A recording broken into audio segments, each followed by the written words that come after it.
Well, shalom, and welcome to our final video in our Polygyny series, and our third and final video in our grouping of rebuttals to various ministries around the internet who have done a video opposing the scriptural practice of polygyny.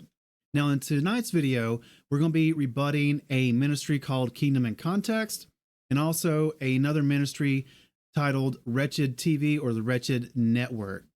But before we get into that, let's go ahead and do a quick review of what we've accomplished so far during the course of this series on polygyny. In our first video, we went over the introduction and the terminology that we'll be using in the course of this video. In our second video in the series, we went over various polygynists of the scriptures like Solomon, David, Moses, etc. In our third video in the series, we went over polygyny by the scriptures, how the scriptures regulate and guide people in the practice of this form of marriage.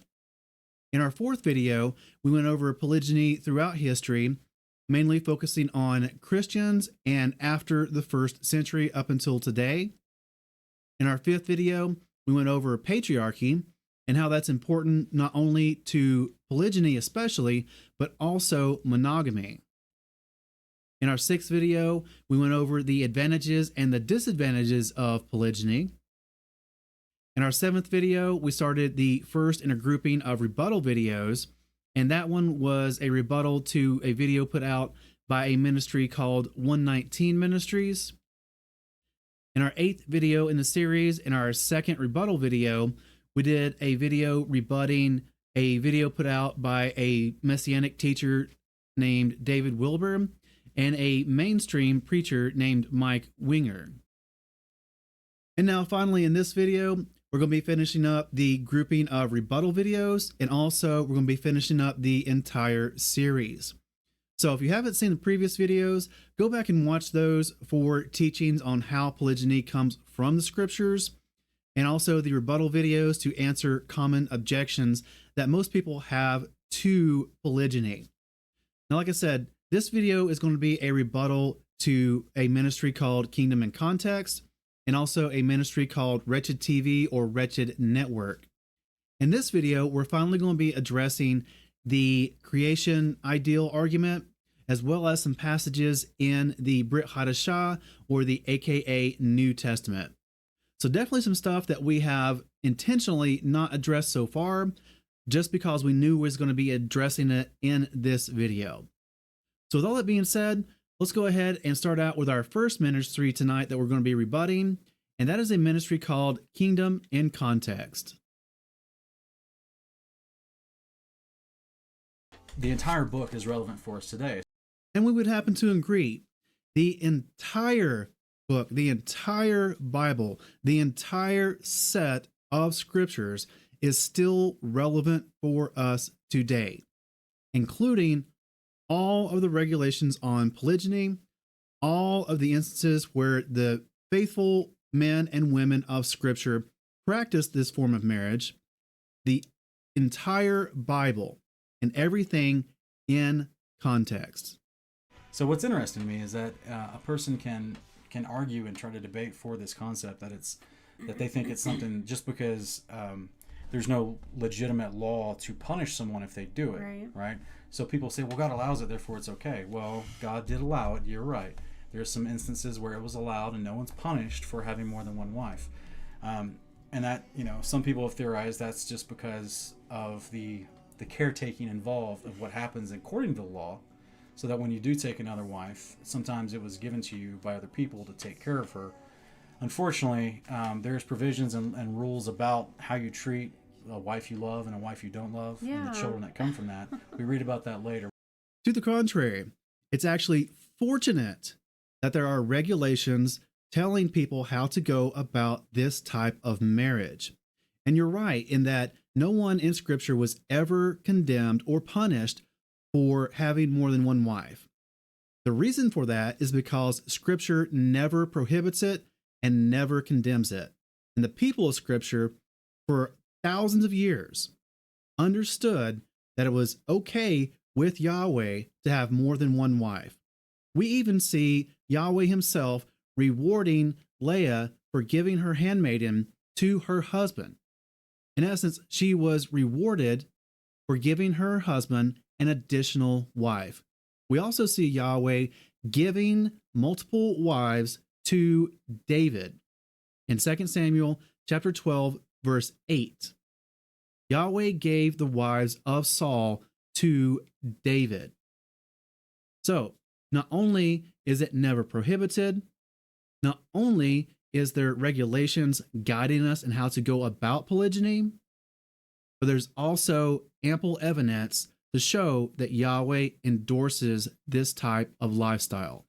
The point is, this is a subject that I feel needs to be rightly divided and carefully divided. And you're correct here as well.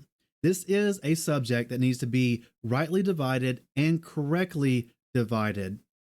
And when you take the entire context of Scripture into account, and not just certain passages by themselves out of context, we see what Scripture is actually teaching, that polygyny is a valid form of marriage according to Yahweh and the Scriptures. And we see kind of a trend of popularity of polygyny or polygamy, whatever you want to call it, plural marriage, within this community. Now, here they're talking about the community being the Torah community or the Messianic community. And yeah, more and more people are coming to the understanding that this is a valid scriptural form of marriage, even for today, and that nowhere in Scripture does it prohibit a man taking more than one wife. And the reason more and more people, especially within the Messianic community, coming to understand this is because, like many of us, we come out of mainstream denominations and ways of thinking, and we've realized that the entire word is still for us today.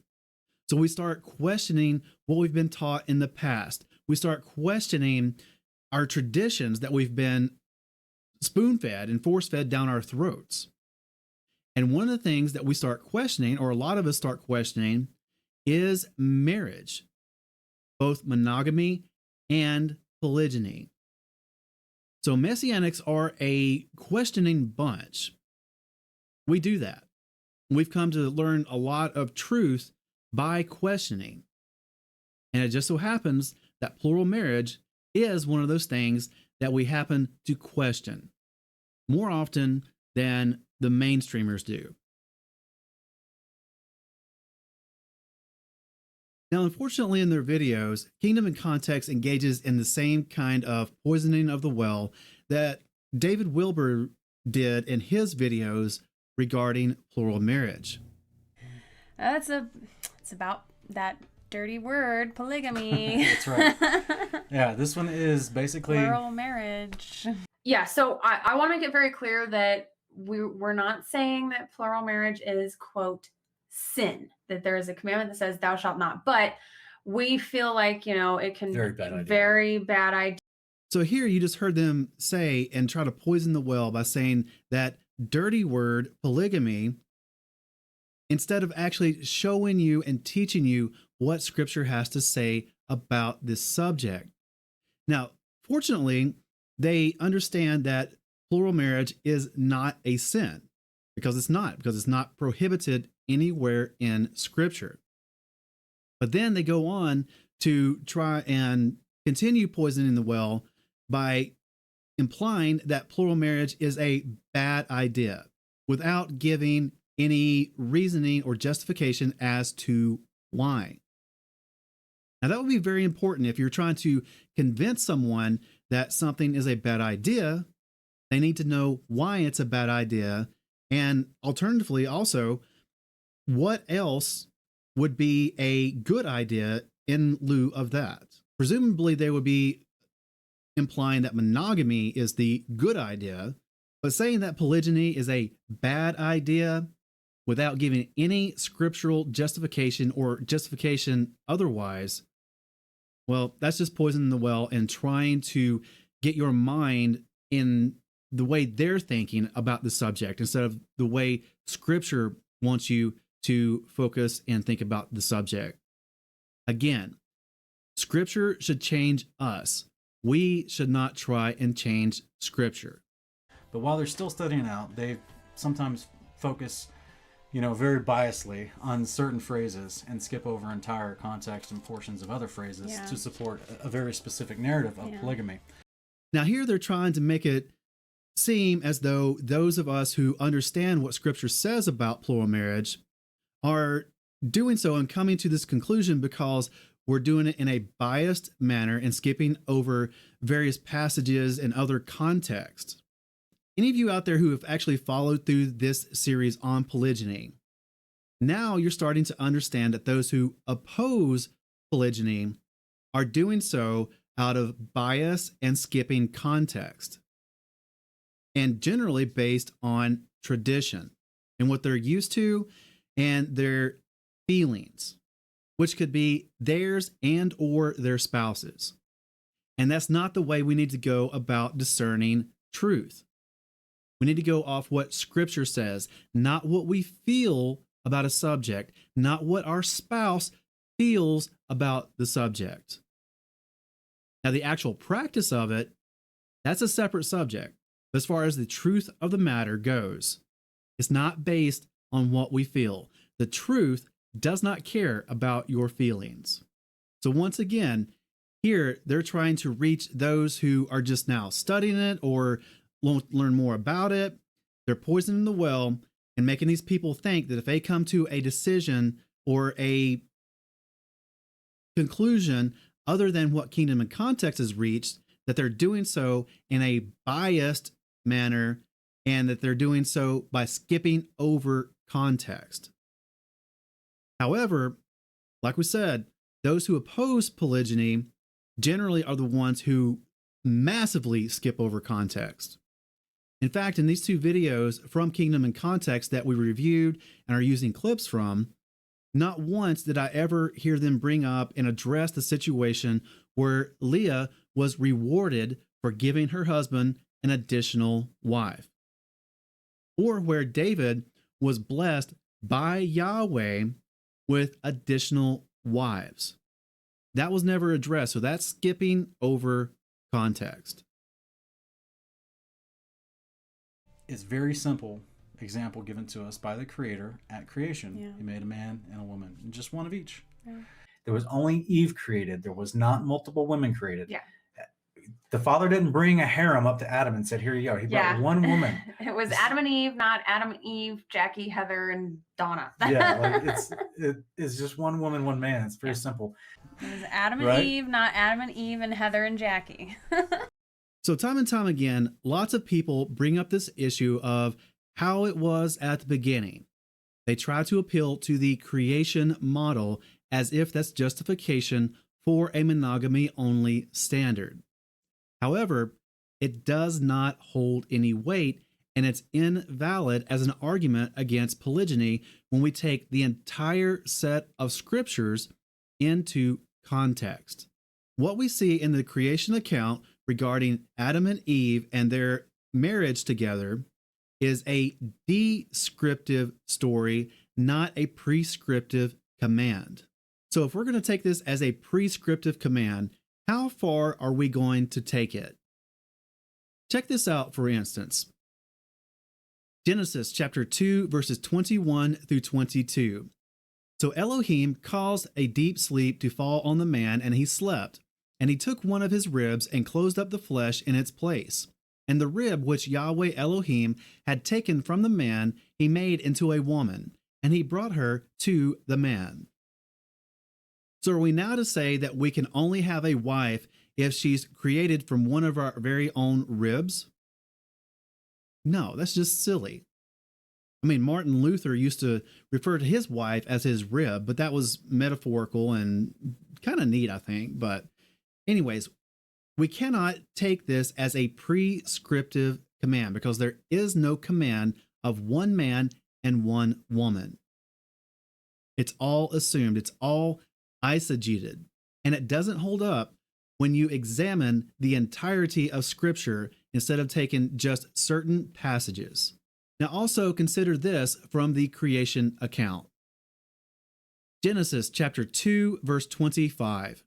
And they were both naked, the man and his wife, yet they were not ashamed. So once again, if we go back to the creation model, should we be walking around naked all the time? I mean, those who out there who use this argument of the creation model or the creation argument, I have yet to see any of them fully nude trying to teach this thing. So how much of the creation model are they going to go after? Just what suits them and their traditions? Or are they going to be consistent in their argument? I mean, think about it. How silly do we have to be to think that this is prescriptive for everyone nowadays post-fall? It's not. It's not prescriptive. It's descriptive. Now also consider this. At creation, Yahweh tells them in Genesis chapter 1, verse 29, "And Elohim said, See, I have given you every plant that yields seed which is on the face of all the earth, and every tree whose fruit yields seed. To you it is for food." Genesis chapter 2, verse 9 and 16. "Out of the ground Yahweh Elohim made every tree grow that is pleasant to the sight and good for food, with the tree of life in the midst of the garden and the tree of the knowledge of good and evil. And Yahweh Elohim commanded the man, saying, Eat of every tree of the garden." And again, Genesis chapter 3, verse 2. "And the woman said to the Nahash, We are to eat of the fruit of the trees of the garden." So by using the creation model or the creation argument, we can also make a good case that at creation, they were vegetarians eating the fruit and the plants that were created. Now, I don't care one way or the other if they ate meat in the creation or not, but we know that considering the entire context of Scripture, that eating meat is permitted, and there's even a case that can be made that eating meat is commanded almost at Passover when it tells you to take the lamb for your family. So are we to contradict the Passover commandment? Are we to condemn everyone in Scripture who ate meat because the creation model pretty much tells us to be vegetarian? I mean, no. Just because it was a certain way back in the garden does not mean that is prescriptive for everyone from there on out. We are not to be walking around naked in front of each other. It's okay to eat meat. That's obvious from the rest of the context of the entirety of Scripture. And when we take the entirety of Scripture into account, it's also okay to have more than one wife, because the appeal to the creation model simply falls flat. And we don't ascribe to no Lilith pre-Ham before Eve and none of that Gnostic stuff. No, because that's not in the text.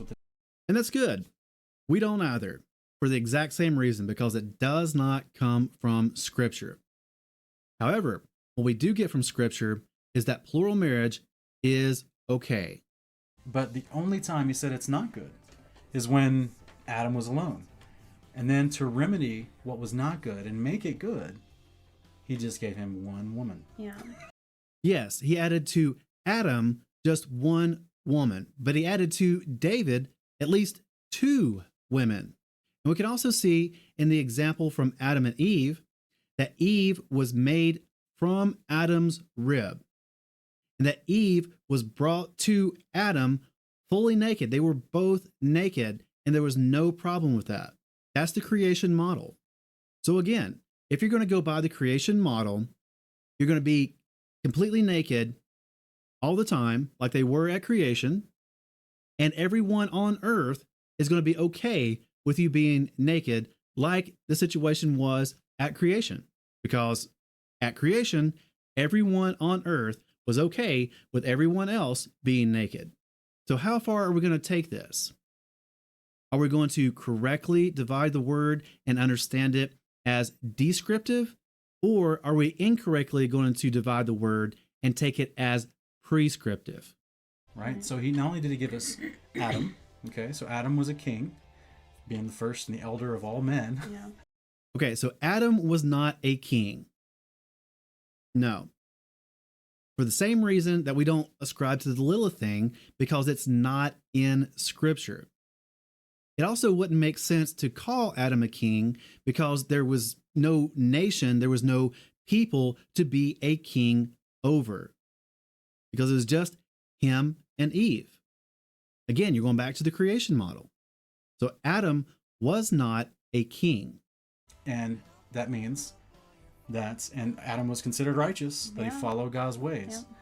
And for the most part, that's correct. But take into account that due to Adam, sin entered the world. Scripture tells us that through one man, Adam, sin did enter the world because he listened to the voice of his wife. The Torah does not instruct marrying multiple women. Right. And it gives you the precedent, like we read from Genesis 2, right off the bat, of one person, one woman, one man, right?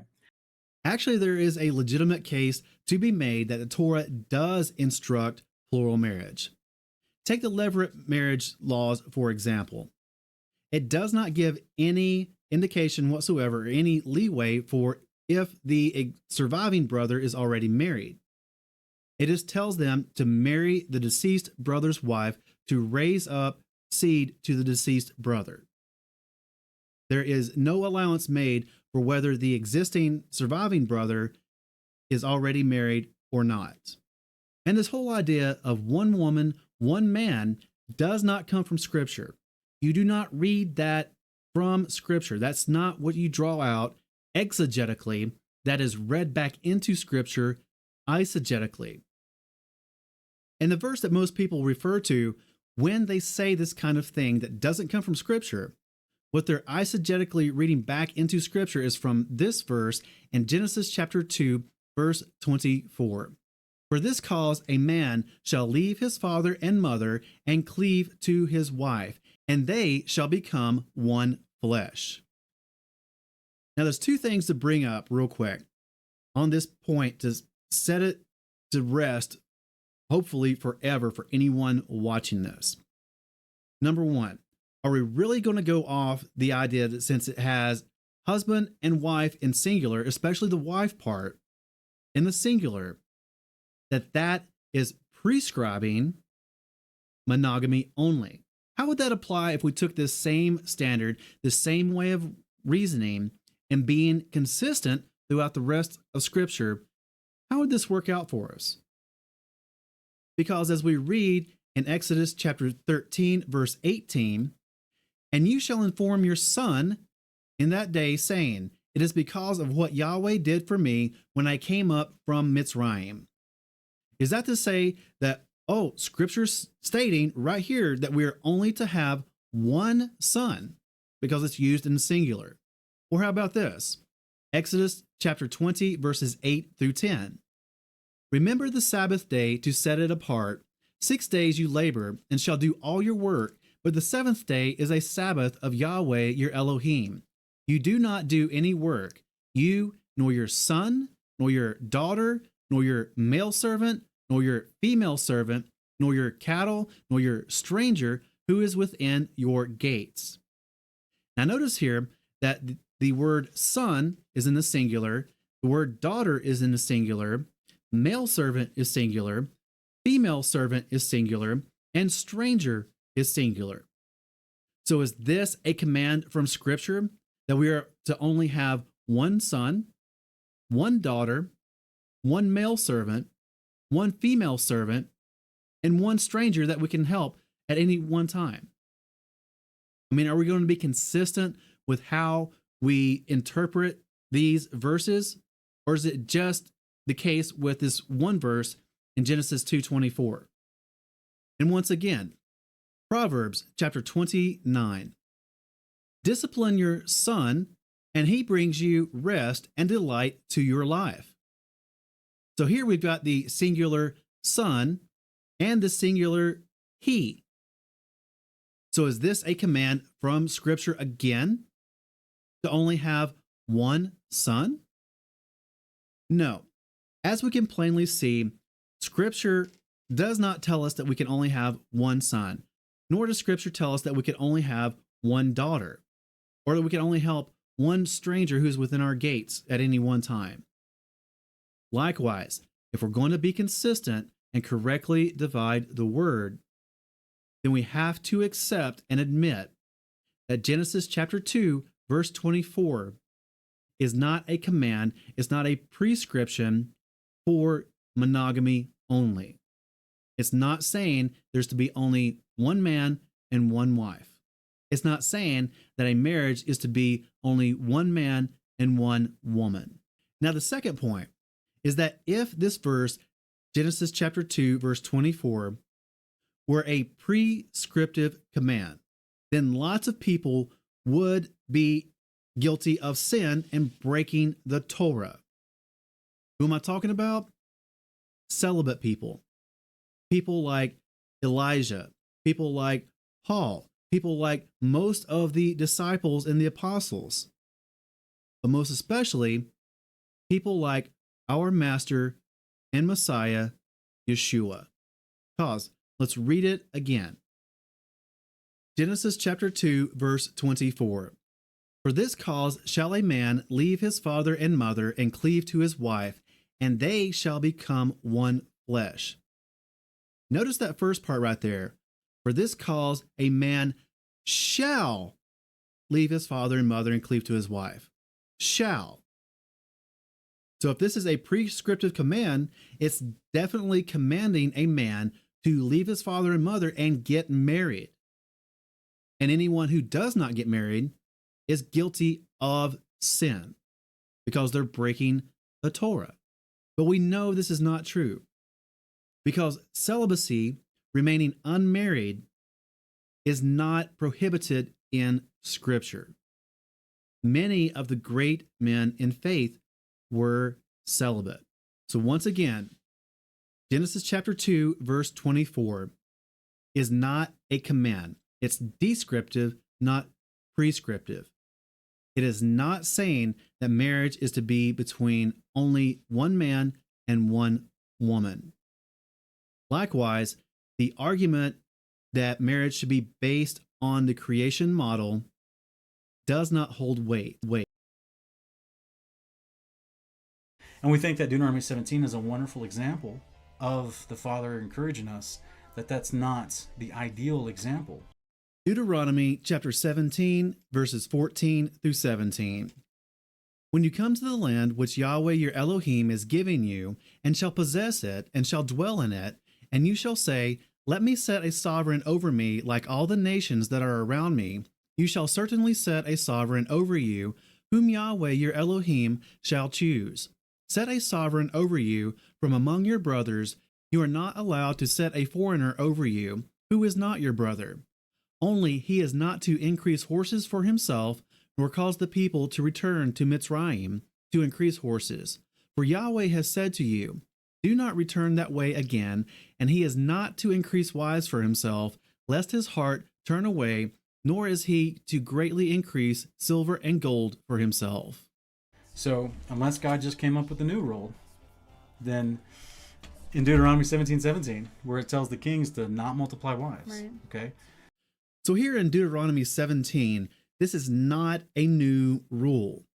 In fact, there is no rule whatsoever forbidding any man from having more than one wife. We see it's not a new rule because we see the example of Abraham before this. We also see the example of Jacob before this. So this is not a new rule. It's not even a prohibition against plural marriage for anyone, not even kings specifically. Even though during the days of Deuteronomy, they didn't have one yet. Yeah. The Father knew they were going to have one, so he's already given them laws ahead of time, knowing that they were going to, Yeah, call we out for want to be one like later. everybody else. Give us a Yes. king. Okay, so Adam was a king. So if in Deuteronomy they hadn't had a king yet, then this contradicts the other statement where he stated that Adam was a king. But of course, we know Adam was not a king for the reasons stated previously and from what you can see in Scripture itself. So when he's stating that in Deuteronomy they hadn't had a king yet, he's absolutely correct. But the statement of Adam being a king is wrong. But one of the requirements of the king was they can only have one wife, and they weren't supposed to multiply horses as well, which is something interesting because we kind of see Solomon do both. He did, but he also multiplied gold and silver to himself. That's I mean, true. he pretty much violated all of Deuteronomy 17:17. He one of violates those it. commandments. Now, as far as the kings, he's trying to encourage them right off the bat. If you're a king, right, you shouldn't have multiple wives. Don't multiply money. Don't multiply horses. Now, this is a very interesting and unique argument. Most people who oppose plural marriage will state this section of verses, especially Deuteronomy 17:17, stating that a man, or specifically a king, should not have more than one wife. However, they will not be consistent in the gold and horses area. Here, with kingdom and context, they are trying to be consistent in saying that kings should only, according to Deuteronomy, that kings should only have one wife, that kings should only have one horse, and that kings should only have one piece of gold. Now, how much sense does that make? And in fact, it actually contradicts scripture when Yahweh tells King Solomon, that he will give him riches. 1 Kings chapter 3, verses 5, 9, and 11 through 13. At Gibeon, Yahweh appeared to Shlomo in a dream by night, and Elohim said, "Ask what I should give you." Shlomo said, "Shall you then give to your servant an understanding heart to rule your people, to discern between good and evil? For who is able to rule this great people of yours?" So Elohim said to him, "Because you have asked this, and have not asked long life for yourself, nor have asked riches for yourself, nor have asked the life of your enemies, but have asked for yourself discernment to understand right ruling, see, I shall do according to your words. See, I shall give you a wise and understanding heart, so that there was none like you before you, and none like you shall arise after you. And I shall also give you what you have not asked, both riches and esteem, so that there shall not be anyone like you among the sovereigns all your days." So when we take the entirety of Scripture into context, then we know that Deuteronomy chapter 17 is not forbidding a king or anyone from having more than one wife. Being consistent, we can also see that Deuteronomy chapter 17 is not forbidding a king or anyone from having more than one piece of gold or more than one piece of silver, because we see from Scripture for ourselves that because King Solomon asked for wisdom in ruling Yahweh's people, that Yahweh said that he would give him riches, not just one piece of gold, riches. And it goes on to say that during the time of King Solomon's reign, that silver was as common as the stones on the ground, and that he had 40,000 or so horses. He also had 1,000 wives, but we can see that Deuteronomy 17 is not forbidding a king or anyone from having multiple wives, multiple pieces of silver and gold, multiple horses. Take everything properly into context so that we can rightly divide the word. If Deuteronomy 17 is forbidding a king from having more than one piece of gold, then breaking that would be sin. And therefore, Yahweh committed sin by giving Solomon more than one piece of gold. Heaven forbid. We can also take everything into context and see that if Deuteronomy 17 was forbidding kings from having more than one wife, that Yahweh committed sin by giving David multiple wives. Heaven forbid. So no, once we take the entirety of Scripture into context and not just select verses out of context, once we take the entirety of Scripture into context, we see that Deuteronomy 17 is not forbidding kings specifically or men in general from having more than one wife, or from having more than one horse, or from having more than one piece of gold and silver. So when we see David multiply wives and we see Solomon multiply wives, it was not intended. They were actually breaking the command. So people who say there's no law against it are clearly ignoring this here in Deuteronomy, and they're also ignoring everything in the New Testament. So we'll get to the issue of the New Testament in just a moment. But as we can clearly see, when we rightly divide the word, when we take everything into context, here in Deuteronomy, this is not a command, this is not a law against plural marriage. I think it's 1 Timothy 2:3, I believe, is the first mention by Paul, talking about a deacon or elder should be a man of but one wife. What do we read in 1 Timothy 3:2? A deacon, an overseer, someone that's respectable in the word, someone that can lead and teach, should have but one wife, okay? 1 Timothy chapter 3, verses 2 through 5.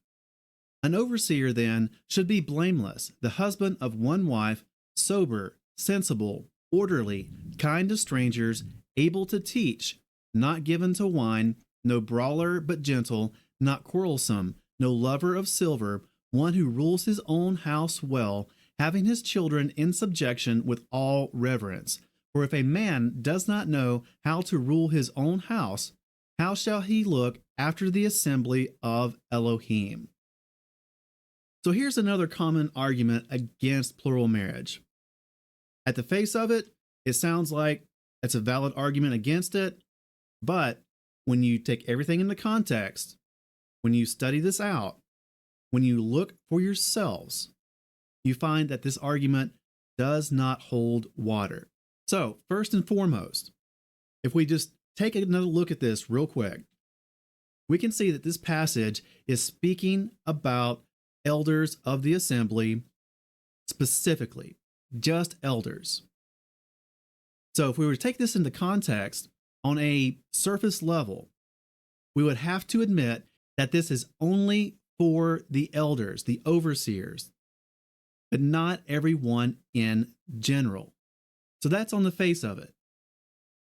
However, when we actually get deeper into the word to understand this, how they meant it when they originally wrote it, we can see here that the word in Greek for one in this passage is Strong's G3391.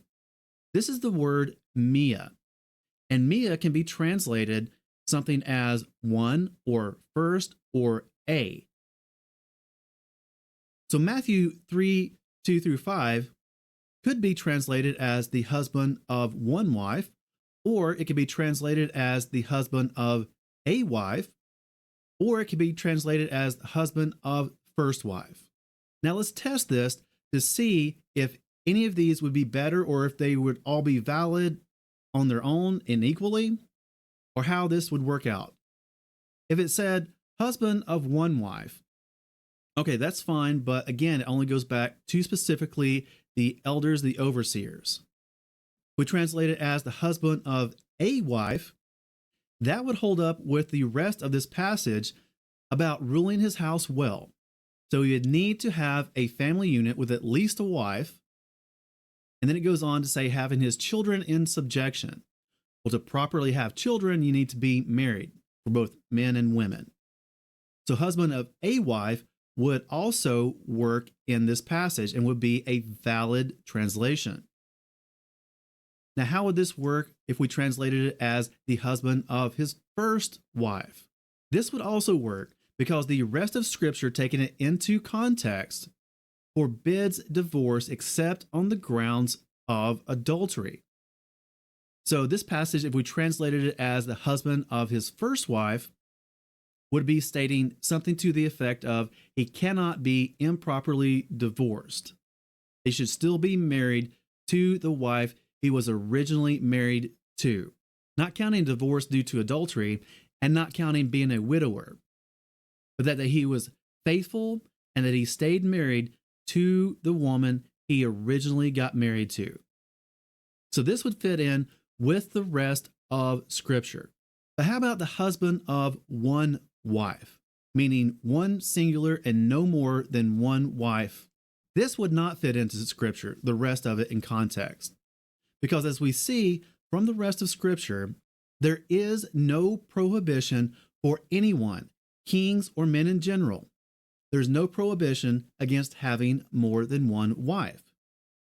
So translating this and understanding it as the husband of only one single wife would be in contradiction to the rest of Scripture, and Scripture does not contradict itself. It's only our understanding of Scripture that is at times contradictory. However, when we come to the correct understanding that Scripture allows for plural marriage, this passage makes a lot more sense and Scripture becomes harmonious. But is it true that this word mia can be translated as one or first or a? Do we see that other places in Scripture? Well, in fact, we do. For instance, in Matthew chapter 5, verse 18, "For truly I say to you, till the heaven and earth pass away, one yod or one tittle shall by no means pass from the Torah till all be done." The word here in Greek being the word mia. Now, it's also translated in other translations, such as the ESV, as "For truly I say to you, until heaven and earth pass away, not an iota, not a dot will pass from the law until all is accomplished." So there's one witness. Mark chapter 16, verse 2. "And very early on day 1 of the week, they came to the tomb when the sun had risen." Now here in the ESV, it states, "And very early on the first day of the week, when the sun had risen, they went to the tomb." So in fact, we see from the evidence of Scripture that this word mia can be translated in a variety of ways as one or first or a. But why can't it just mean all three at the same time? Well, it's kind of hard to translate that into English as all three at the same time, but we can have the understanding and know what this word means for ourselves when we look at passages like 1 Timothy chapter 3, verse 2. Another way that we know that 1 Timothy chapter 3, verse 2 is not limiting a bishop or an overseer specifically, or men in general, from having only one wife at a time, is because in Greek there is a word that means only one, single, no more than one. And that word is Strong's G3441, monos, and it means single, only one. Here you can see the outline of biblical usage from blueletterbible.org, the Strong's definition, backing this interpretation up, meaning sole or single, the only one. Thayer's states the exact same thing, meaning one only. The Greek English lexicon of the New Testament, the only one. So if 1 Timothy 3:2 wanted to say that a bishop or an overseer could only have one wife monogamously and no more, they could have very well used this word monos from the Greek to indicate that and tell us what they specifically meant. In fact, this word is used in other places in Scripture to denote something of a singular nature that's one alone and no other. For instance, in Matthew chapter 4, verse 4, "But he answering said, It has been written, man shall not live by bread alone, but by every word that comes from the mouth of Yahweh." So here we're seeing that man shall not live by bread by itself and only bread in just that one thing. This word monos in Matthew 4:4 is indicating something that's single and only one and by itself. And what Yeshua is referring to is the bread alone, the bread by itself, the bread alone. And again, we read in John chapter 5, verse 44, "How are you able to believe when you are receiving esteem from one another, and the esteem that is from the only Elohim you do not seek?" Esteem that is from the monos Elohim you do not seek. So here in John 5:44, this word monos is used to reference Yahweh himself, that Yahweh alone is God, that Yahweh alone is Elohim. He's the one single, only one God. So that's the word monos, in contradiction to the word mia that's used in 1 Timothy chapter 3, verse 2. If the writer of 1 Timothy wanted to indicate that an elder, an overseer, a bishop, or even men in general were to have only one single wife at a time, they could have wrote specifically monos instead of mia. But they didn't. They used the word mia to not prohibit an overseer from having more than one wife, but rather to indicate that an elder, an overseer, should be married, first of all, and that he should be married to his first wife and not unrighteously divorced. Yeah. Also in Titus 1:6, I believe it's Titus 1:6, we have another mention of the same concept. A man, any leader in the church, he needs to be of one wife. He can't have multiple wives. So Titus chapter 1, verse 6. If anyone is unreprovable, the husband of one wife, having believing children, not accused of loose behavior or unruly. So this one is fairly easy. This again uses the Greek word mia, not monos. It's saying the exact same thing as 1 Timothy chapter 3, verse 2. Scripture is harmonious when we take everything into context and understand what they are telling us. The writer of Titus is also not limiting the leaders and the elders of the assembly to only one wife, nor are they limiting men in general from having only one wife. Once again, they could have easily and very well have used the word monos instead of mia if they wanted to limit the leaders of the assembly to having only one wife. I think it's hilarious to try to say that someone could acknowledge the fact that we have leaders amongst the body, but yet somehow this rule doesn't apply to them. Yeah. Oh no, this rule applies to the leaders in the body, but this rule does not prohibit plural marriage. And this rule does not apply to men in general.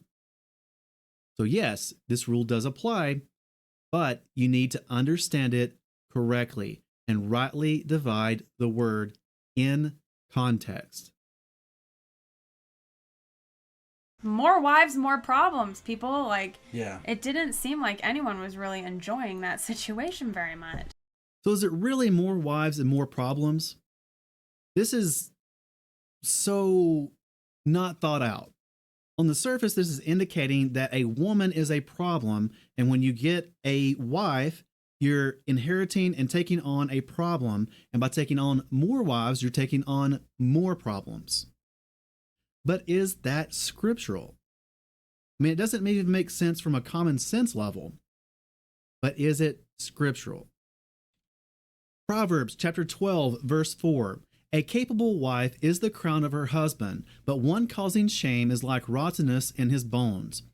Proverbs chapter 18, verse 22. He who has found a wife has found good and receives favor from Yahweh. Proverbs chapter 19, verse 14. Houses and riches are the inheritance from fathers, but an understanding wife is from Yahweh. Proverbs chapter 31, verse 10. Who does find a capable wife? For she is worth far more than rubies. Proverbs chapter 31, verse 12. She shall do him good and not evil all the days of her life. Etc., etc. Scripture goes on to extol the virtues of a wonderful and good, capable wife, that her worth is worth far more than rubies. Now, yes, there are examples of some women in Scripture who were not good wives. They were contentious, they were argumentative, they brought in all kinds of issues. But we can see, for the most part, women are a good thing. Wives are a good thing.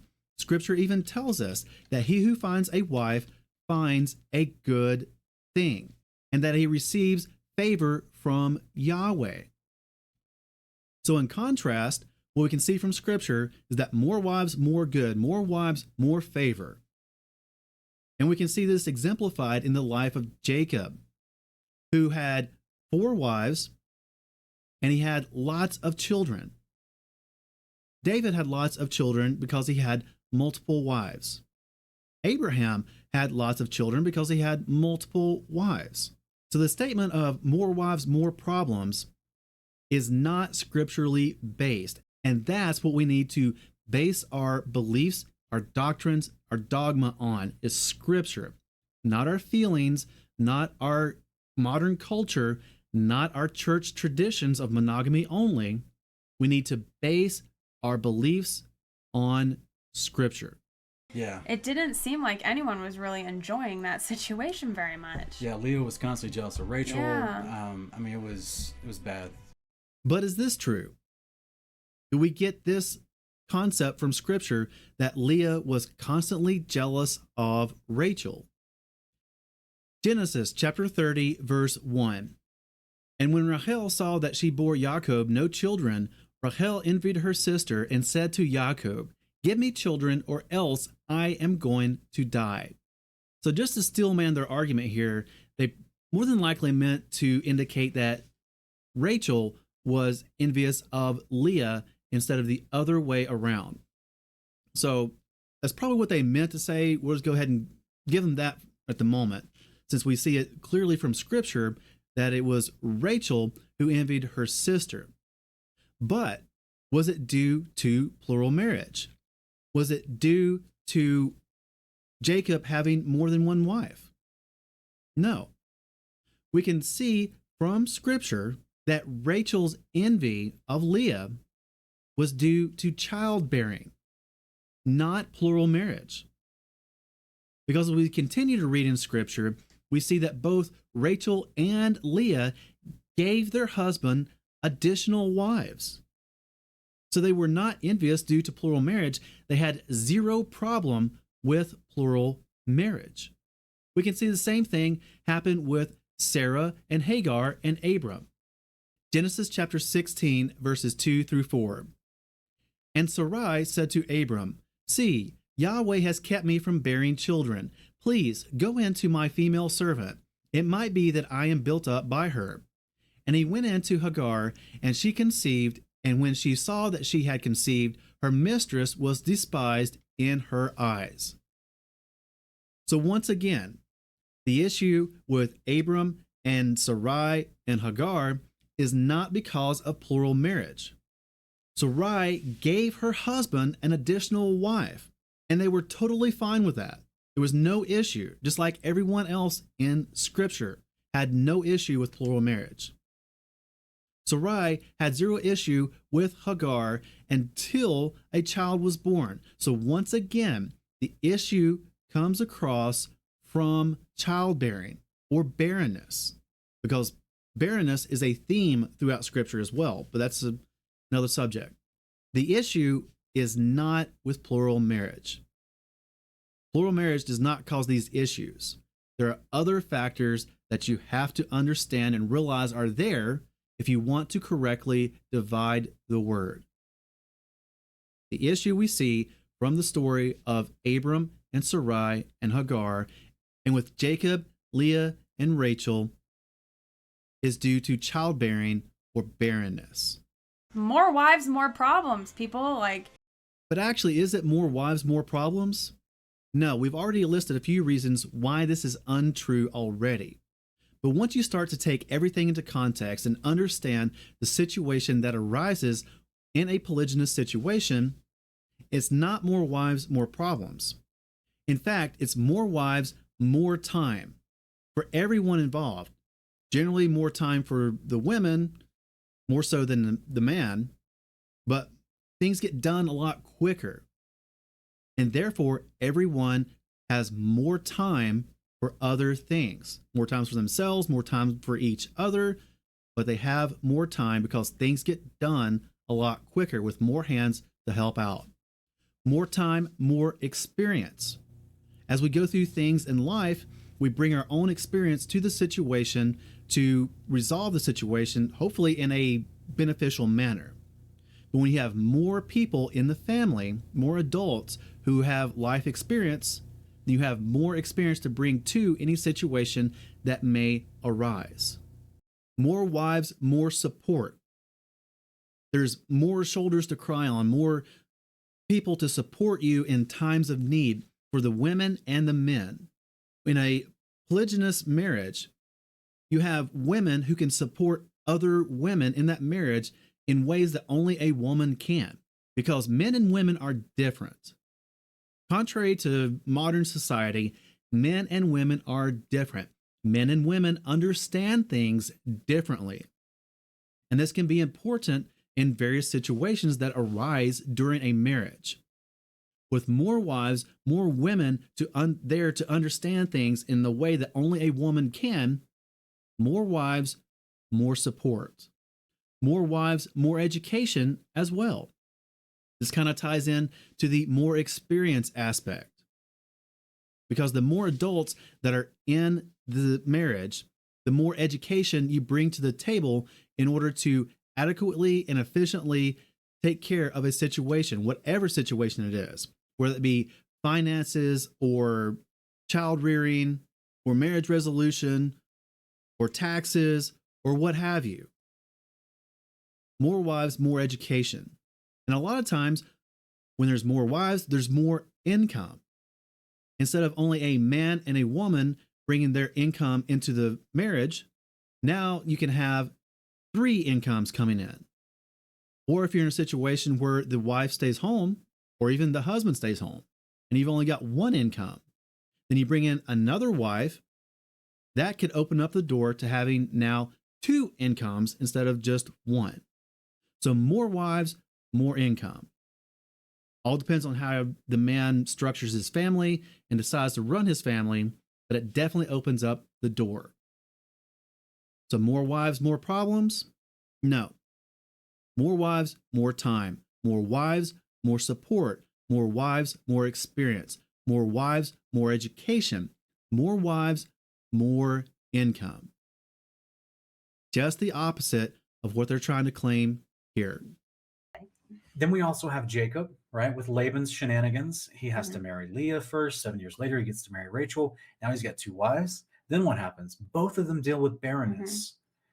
But do both of them deal with barrenness? No.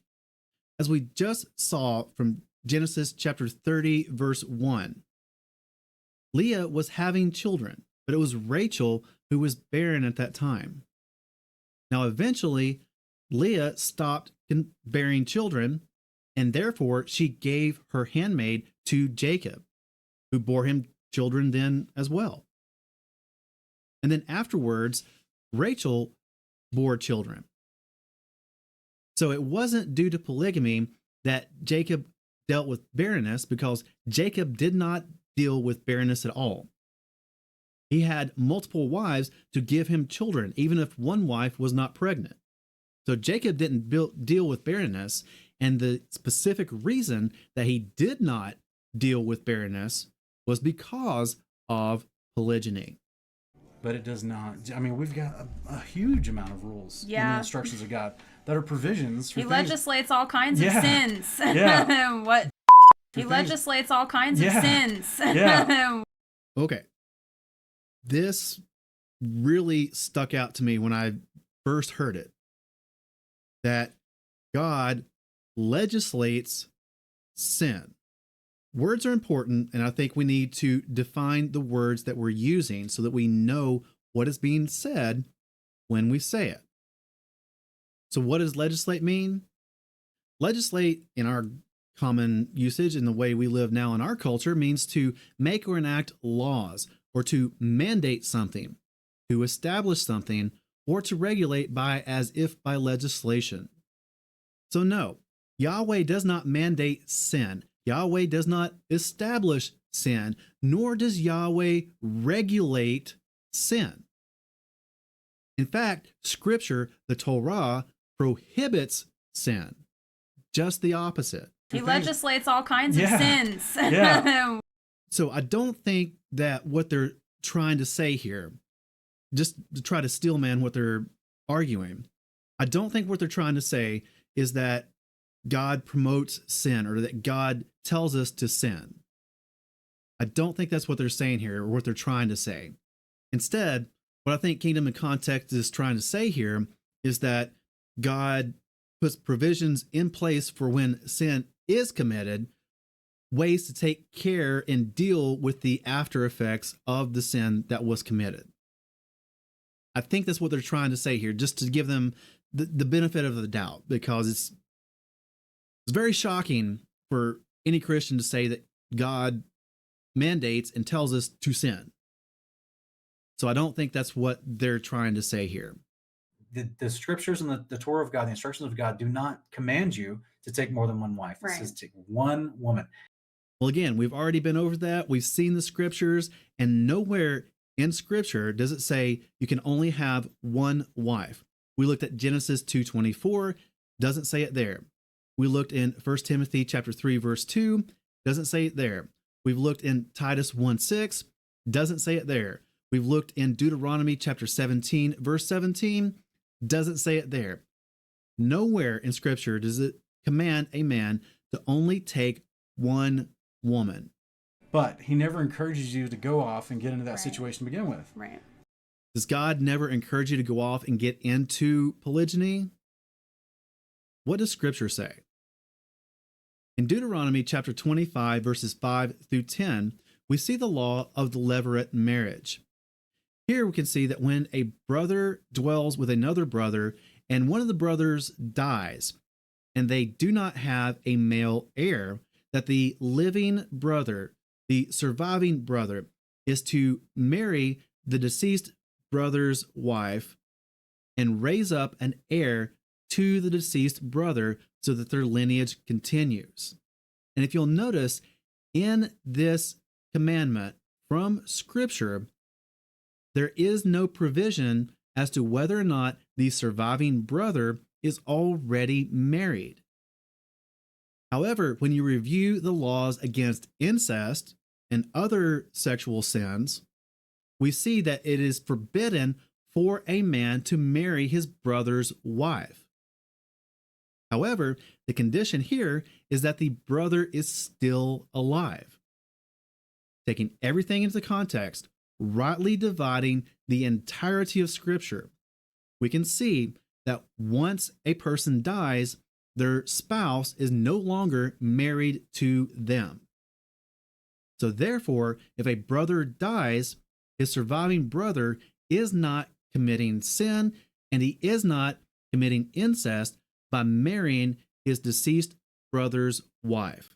So the provision is that the brother cannot be alive when the other brother marries his wife, but there is no provision against the surviving brother marrying the woman if he is already married. Henceforth, again, we do not find a prohibition against polygyny, and in certain circumstances, God even commands us to live in this lifestyle. A lot of times what I'm seeing is these men are just saying that they think they're being called to this lifestyle, and they're telling their wives, this is what we're going to do, and this is what the patriarchs did, and we are going to seek out this lifestyle. Okay, once again, those of us in the Messianic or Torah-believing community are questioning things that we have been taught all our lives. We are questioning things that have been taught from the pulpit. We are questioning the traditions that have been handed down to us to test and see whether they are from Scripture or not. Plural marriage and marriage in general is one of those things. One of the things that we are discovering and learning from Scripture is that a man has authority over his household. He has authority over his wife, just as Yeshua has authority over the assembly, and Yahweh has authority over Yeshua. So therefore, from Scripture, it is the responsibility of a man to lead his household. And it's the responsibility of the wife to submit to her husband's leadership. So husbands are tasked for making the right decisions for their family. So both men and women are understanding that Scripture does not prohibit plural marriage. There are men who are discovering this because they're questioning, they're studying, they're learning, contrary to what we've been taught all this time, that plural marriage is acceptable according to Scripture. There are also women discovering this as well. So it's not always the man that's bringing this to the situation, to the marriage. But regardless, it is the wife's responsibility from Scripture to submit to the authority and the decisions of her husband. If she was not willing to be submissive, like Scripture tells her to be, then she should not have gotten married at all. If she does not trust her husband and did not trust her husband, then she should not have gotten married to him in the first place. But now that they are married, they need to stay married, except in the case of adultery, and the wife should submit to her husband. Yes, she should have input, and the husband should listen to her input. But at the end of the day, the final decision for the family rests with the husband, and the submission to his decisions is on her. She needs to submit to her husband and her husband's final decisions.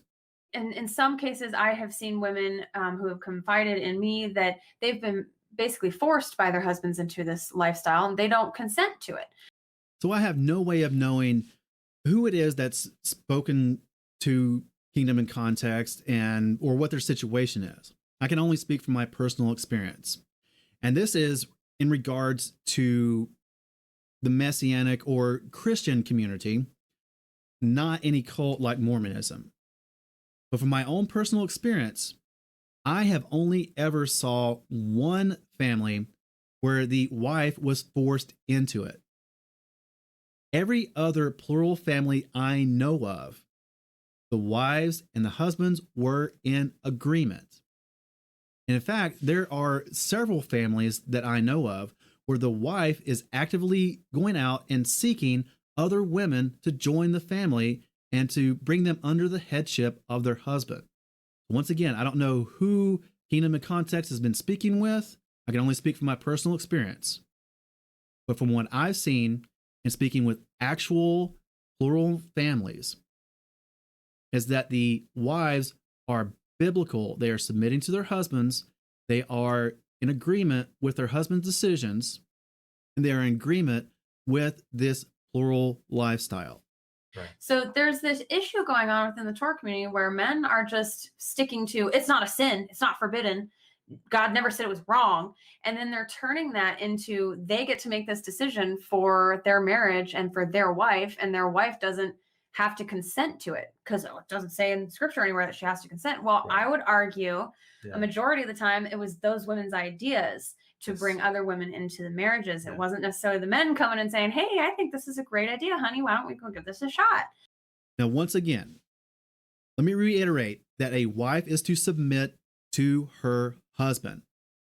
If she's not willing to go according to Scripture and submit to her husband, then she should not get married at all. If she is just simply unwilling to submit to that man, then she should not have gotten married to him to begin with.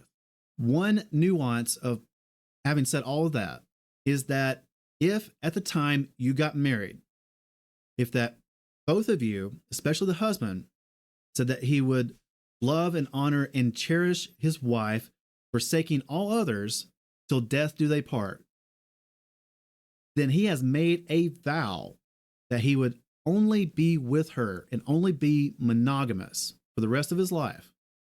That's the vow that he made. And he cannot change that vow that he made. That is a covenant that he has entered into between him and his wife and Yahweh. He cannot break that. However, he can be released from that if his wife comes to the understanding of what Scripture actually says about marriage. Now, if she does not release him from that vow, then in my own personal opinion, I would say that he is bound by his vow to remain to that woman for as long as they both shall live. Fortunately, Yahweh blessed me with coming into this understanding of what Scripture actually says about marriage before I got married. And because I believe this was something that needed to be disclosed before marriage, there were several relationships that I went through before I found the wife that I have now. And the wife that I have now was in full understanding of how I felt about this situation, about what marriage is from Scripture. She had met several plural families, understand that they did not have three heads and that they were normal, and she agreed to it beforehand. In fact, in our vows, her vows were forsaking all others until death do we part. Her vows also included love, honor, and obey. The whole submission thing as it comes from Scripture. My vows, on the other hand, were to love and cherish and did not include forsaking all others. So praise be to the Almighty that we were in this understanding before we got married, and our vows are not at risk of being broken because of plural marriage, neither mine or hers. Now, all these years later, even with all that being said, with both of us in the understanding, we are still monogamous. It's just me and her, and that's fine. We have never felt the need or the desire or the calling to go out and find additional women to bring into the family. So it's not a requirement for everyone to go out and live in polygyny, even when we understand what it is that Scripture is telling us about marriage. And we also want to take this moment to invite Kingdom in Context to come on to the channel here and have a discussion about this subject or this video that's been made. Or if you so feel the need, instead of a one-on-one discussion, making a rebuttal video of your own to this one, we look forward to reviewing that as well. But just want to extend that opportunity to Kingdom in Context if you would like to come on here and have a brotherly discussion about this particular subject.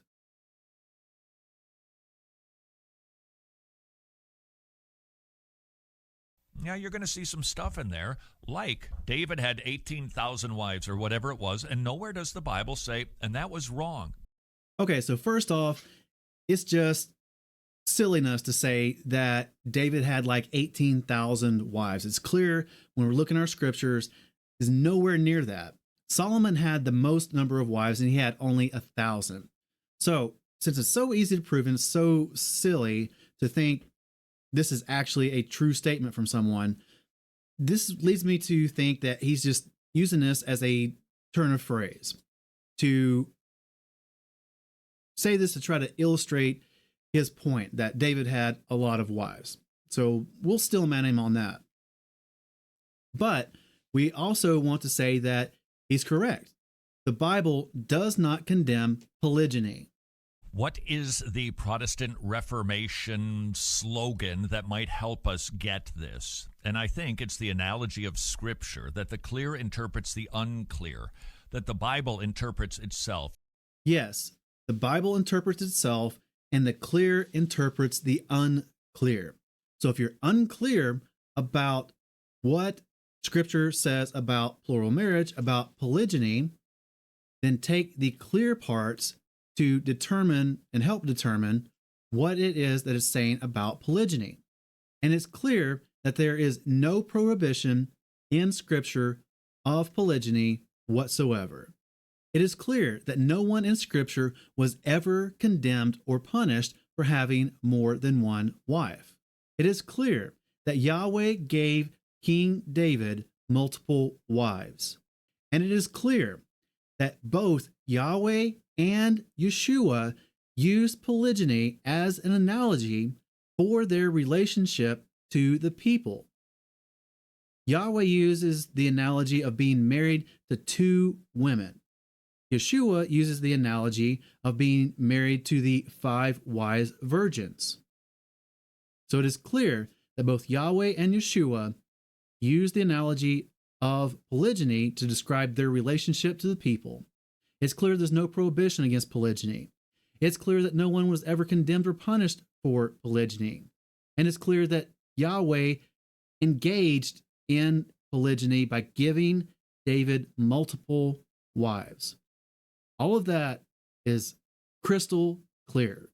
So here's what we've got. In the beginning, God said that a man shall leave his father and mother leave to his wife, singular. And once again, this whole argument to Genesis 2:24 holds no weight when we take this reasoning and apply it to the rest of Scripture.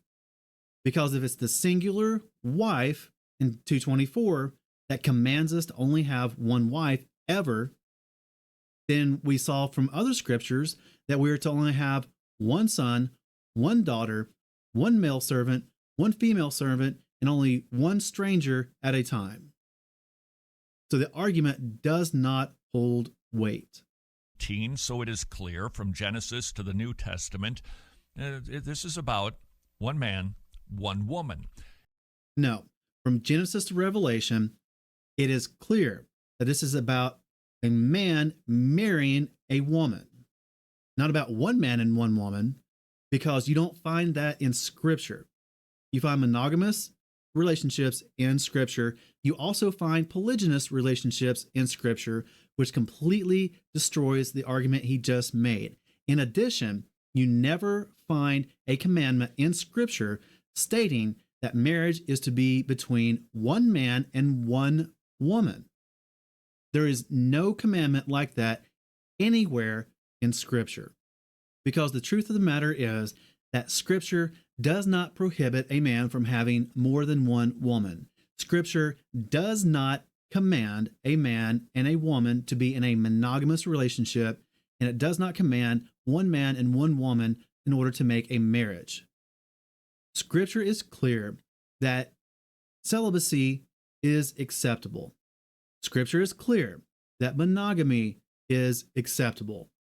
Scripture is also clear that a man having more than one wife is acceptable.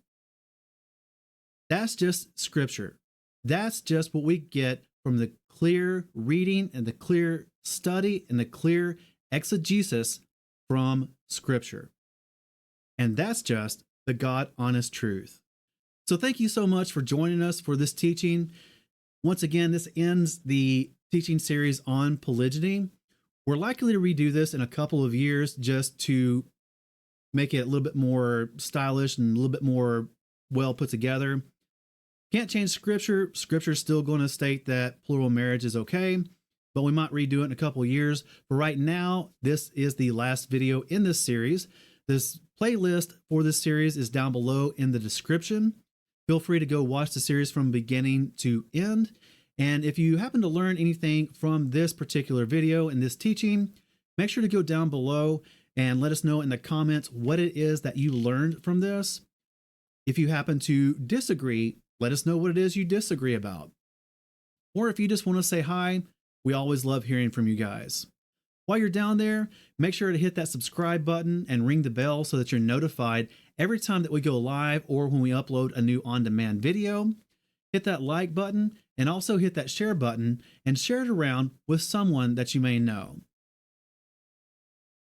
Thank you for joining us for another production from God Honest Truth Ministries. We hope that we have been of service to you, and if you have any feedback, then please reach out to us by email. And make sure to visit our website at godhonesttruth.com for more information, resources, and contact.